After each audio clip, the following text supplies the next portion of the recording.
একটি রেস্টুরেন্টে বসে মোবাইল ফোন চালাচ্ছিলেন একজন গ্রাহক। হঠাৎ সেখানে হাজির হয় হেলমেট পরিহিত বন্দুকধারী এক ডাকাত।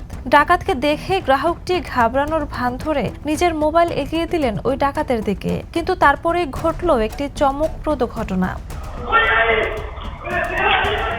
বন্দুকধারী যখনই মোবাইল ফোনটি নিতে হাত বাড়ালো, ঠিক তখনই গ্রাহকটি আক্রমণ করে বসে ডাকাতকে।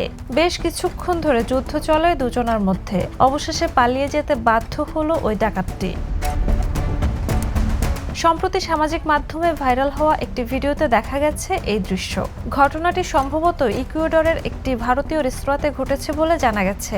ভিডিওতে ওই লোকটির উপস্থিত বুদ্ধি ও সাহসী আত্মরক্ষা নেটিজেনদের বেশ প্রশংসা কুড়িয়েছে। Jhuma Mridha, the news.